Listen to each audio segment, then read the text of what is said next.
Good morning. Really happy to be here. Thank you, Carolina, for the nice introduction. Before we get started, as Carolina indicated, I've got some amazing colleagues up here today, and so I'd like to give them a chance to introduce themselves.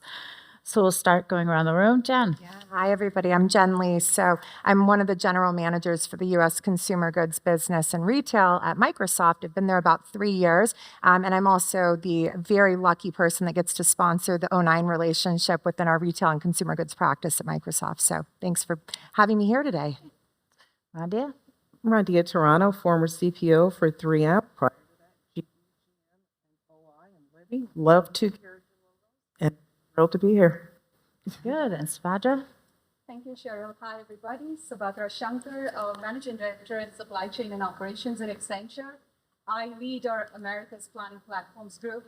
We've been doing supply chain planning for many years than I would admit on the stage. So, but it's been fun, and thank you, Onai, for having us all here together. And as Carolina indicated, I'm Cheryl Capps. I've been retired now. He's retired with quotes officially for a year. And my retirement looks like a series of board directorships and executive advisories, '09 being at the top of my list. My career was in 3 parts at GE, Bristol Myers Squibb, and Corning. And, my claim to fame, if I would use it, that is around large-scale transformation, business transformation. So it's a great match with '09, and I'm just so happy to be able to contribute. As Carolina indicated, we're going to talk today about one of those key pillars that that Stefan teed up first thing in the morning, which is around the securing buy-in. For a major transformation to work in a company, getting the CEO, senior management, possibly the board on the same page up front is a really key part of change management. And so that's something that has to be planned, that has to be a part of the program. And there's certainly some tricks of that trade that we'll talk about a little bit today. And from Randia, Jen, and Subhadra. So I'm going to start with a question I'd like each of you to answer about digitalization and planning technology. First of all, to get buy-in, you have to have a clear path to how that drives business strategy. So let's talk about some insights that each of you might have in that space. I'm going to start with Subhadra. Fun to always be the first one to start with. That's right. No pressure. So, thank you, Cheryl. And absolutely important, pertinent question. But, immediately when we talk about driving business strategy, it's quite traditional, and it might immediately goes to the why, the what, and the how framework, right? You're thinking through, why do I need to do something different? And then you're talking about the what, which translates into a vision or a business strategy. And the how gets relegated to, okay, then I use my digitization and technology to drive this business strategy. I actually would push it the frontier a little bit more because, if we look at the world and the market around us, it's extremely volatile. It's super unpredictable. I don't think leaders and, C-suite executives can afford to have business strategies not in real time. And I think technology is not even the end of the spear of just an enabler. You need digitization and technology to even inform what the business strategy is. And that's why I feel like, digitization and technology are going to be informing, delivering, and also sustaining the business strategy and not just driving business strategy. So I think that's of paramount importance today. And I'll be curious to hear what Randia and Jen have to say too. So Yeah, absolutely. Randia. So I'll jump in. First question I ask anytime as a former C-suite where people would bring ideals forward, my question is, what problem are you trying to solve? And I'll quote Triple D, if you're still out there. And what he said is, and define the problem well. Because oftentimes people will come in and they'll have these great ideals and not really understand to stay focused on what are we truly here trying to solve. So will this solution solve that problem? Or are we trying to cure world hunger and it won't work? And then all of a sudden we've churned the organization for 3, 5, 10 years, and you still haven't solved the problem that you ultimately were targeting. So that's always the question that I would ask, and make sure that they could absolutely answer that question and stay focused on it, and then go to our, I would say, stakeholders and have that dialogue. So it kind of sounds to me, Rhonda, like as you go through that process of figuring out what problem you have to solve, building that case for change, it really becomes a storyline that you start using when you're trying to influence senior leadership. And can you talk a little bit about how you use that? Because I know you're a great storyteller. I'll share a story, and it goes back a few logos, so I'm not going to identify which one. But I recall looking at a presentation once, and it was KPIs and metrics. And it was amazing, one of the best presentations I've saw in a long time, except for what the dashboards is that O9's putting out. But that aside, is I'm sitting there and I'm looking at it, I'm like, oh my gosh, they're not doing BCC. Oh my gosh, we have user adoption issues. Oh my gosh. Because everyone was measuring their KPI, but we all lost sight of what it is that we were trying to accomplish, and that was to reduce cost. So it did make a difference if I was bringing it in from Mexico, as long as I got my BCC, I'm good, check the box. I was paying more because I wasn't taking into consideration, this individual wasn't taking into consideration what the TCO was, total cost of ownership. So that's when I get to the problem that you're trying to solve. Sometimes that problem could be, we need to reduce overhead. Forgive me for saying that, but occasionally that's what it is. It's the operating budget. How do we reduce that? And can you sustain it? So that's what happens when I'm talking about. I used to use the analogy of me getting on the treadmill 24 times a day. And I am thrilled because I got on the treadmill 24 times a day, but I'm eating donuts and ice cream every time I get on the treadmill. Therefore, I've lost sight of why I'm getting on the treadmill, whether it was to reduce weight or whether to reduce my blood pressure. So that's what I always get to, is to make sure that everyone understands what it is, we have those shared metrics, and that we're all working towards solving that same problem, and that solution will help us get there. Yeah, it sounds to me like, speaking the language of your audience is really important in this. And I think Jen, you've had some really good experiences on how you take that initial vision and that strategy, build that case, and then talk to your audience in terms of winning them over. Do you want to maybe share a little bit? Yeah, I mean, I think, as you know, we're obviously on the opposite side of you all, because we're the ones coming in and selling to customers, Right. and talking to them about how they should leverage Microsoft technology in order to drive digital transformation, among other things. And I think it's understanding, to Rhonda's point around the key KPIs and metrics, but it's beyond that. I think it was Stefan that spoke earlier today of making sure that you're talking to a company that has in mind the organizational readiness that they're going to have, and making sure that they have the change management expertise in-house, that they're not outsourcing it. And so I think making sure also that it's not a one and done. I'm not checking the box and saying, okay, we've figured out, we've spoken in the persona-based language with you to talk about digital transformation. What is it that we can actually continue to do, and where do we have to go back and refine and pivot in order to make sure that we're continuing to meet those KPIs, but maybe those KPIs have shifted a little bit as well. And so I think having that fluid way in which you approach projects has been super helpful for us. No, that's great. It's a great example. I'm going to transition just a little bit in terms of the overall change management. So you've built your strategy, you've come up with this great storyline, you're starting to get out and try to influence the senior leaders. But sometimes you get in front of a group that you might have this feeling of something that they call imposter syndrome. Okay. And for the greater audience, imposter syndrome is where you find yourself in front of a group and you start wondering, you have this little doubt that creeps back, and you're like, am I why do they want to hear from me? What can I offer? What perspective do I have? Maybe as a supply chain leader, you're in front of a technical community, right? And you're worried about, can I convince this technical community? Maybe you're in front of your board of directors for the first time.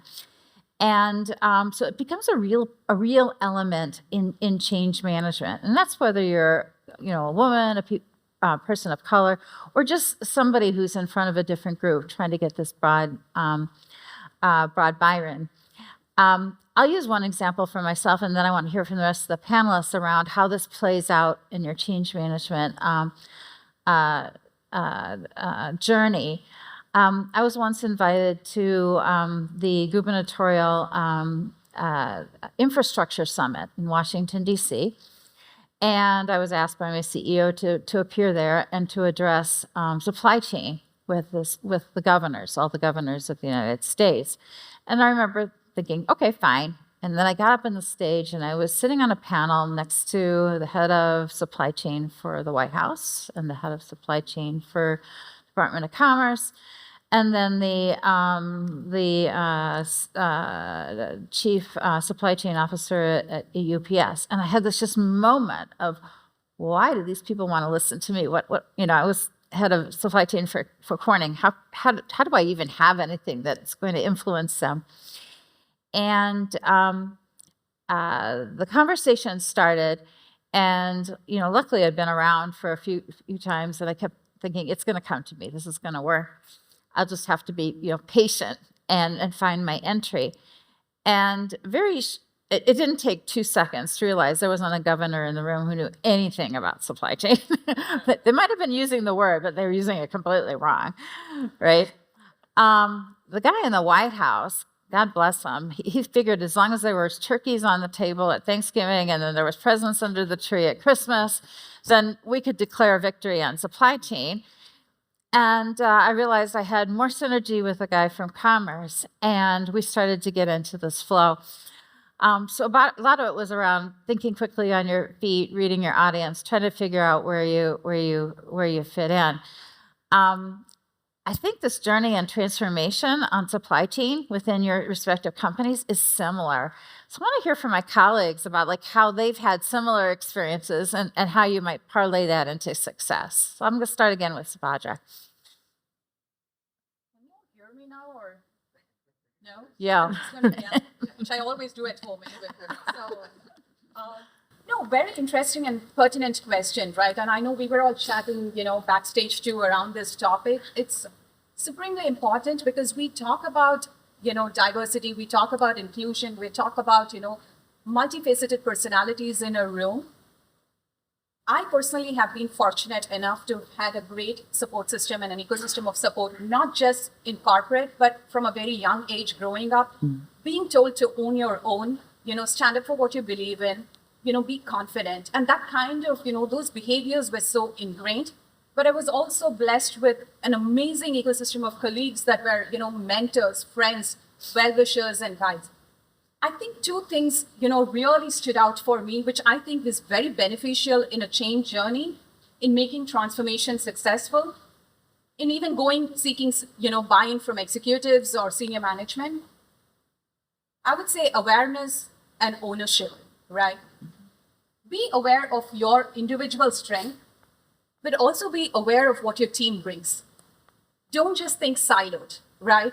Your team may bring in a lot of additional varied personalities and behaviors that you could use to your advantage and mutual advantage, not just yours, right? There could be the team that could be successful at the end of it. And that's what we all mean when we say diversity and inclusion. Bring people with different strengths and different opportunities so you can collectively be a very successful organization. The second is ownership.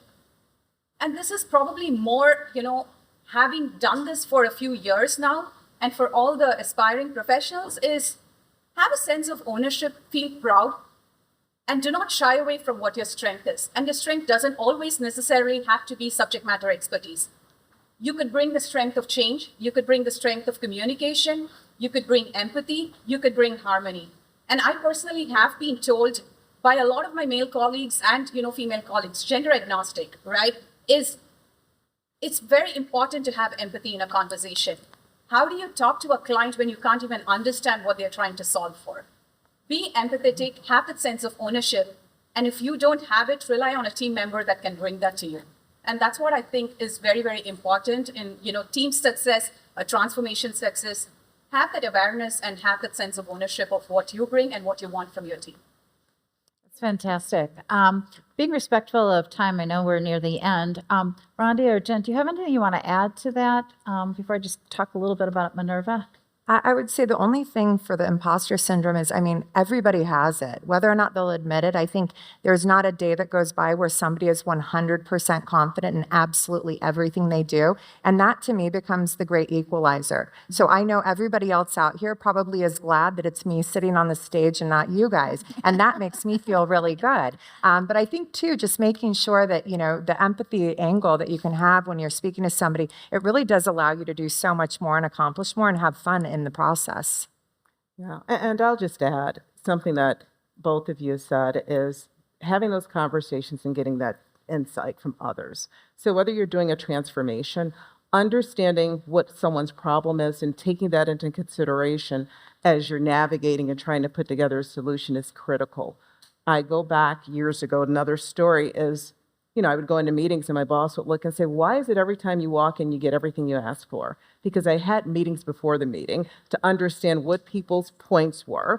And even if they didn't agree, they were appreciative of the fact that I went and had that conversation with them. So when we got into that room, I would oftentimes get at what it was that I was because they knew that I at least listened to what it was. So that goes back to that empathy and the ability to listen and all of those items. And, you know, I won't get on to the imposter syndrome thing because, again, it's probably too big a strong sense of self.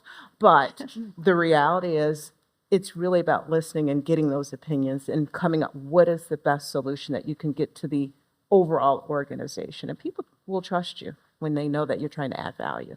Those are great points. I think, you know, what we're all trying to say here is that as you're trying to influence, you know, senior leadership and get that buy-in, there's a piece very much around getting a really clear strategy up front, you know, getting that in place, something that's easily understood, getting your story together, right? Understanding your audiences.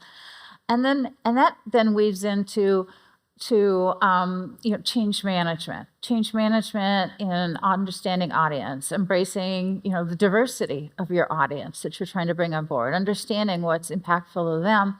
And then also understanding, you know, your colleagues and your team members and how do you support them in the various diversity dynamics that may be going on. But that a comprehensive plan addressing all of those is really, really important to be successful in getting that buy-in. I'd like to wrap up with just a couple minutes around Minerva. As Carolina indicated, we are all ambassadors of the Minerva initiative at O9. I'll start out just kind of a public broadcast. If you have not seen O9's new sustainability report, I think it's just been released, it's on the website, definitely take a peek at that. It's one of the things I'm most proud about working with O9 is the incredible commitment around sustainability, which obviously involves, you know, the environment. It involves, you know, just the core values of the corporation, but also includes diversity. O9 believes, and it's not just about diversity within O9, they truly believe and embrace this idea that for all of us to be successful in our respective companies, to be able to do successful transitions and be successful in these initiatives, that we have to understand, embrace diversity, and be successful in addressing it. And so I really applaud that effort. And I don't know if any of my colleagues want to add to that, but Just look up Minerva and Yes. understand what it means. It's amazing. I thought that was really intriguing when I researched it. I was like, oh, wow. That was a great name. it's an ambitious and lofty goal, and I think we're all proud to be helping. Absolutely. Absolutely. And I'm sure they'll agree because this 20 minutes was probably the most fun for them. So Yeah, absolutely. That's right. Why not? Right? Yeah. And at break, at lunch, we'll be happy to talk more about it. Absolutely. For that, so thank you for your time. Really appreciate it. Thank you. Thank you.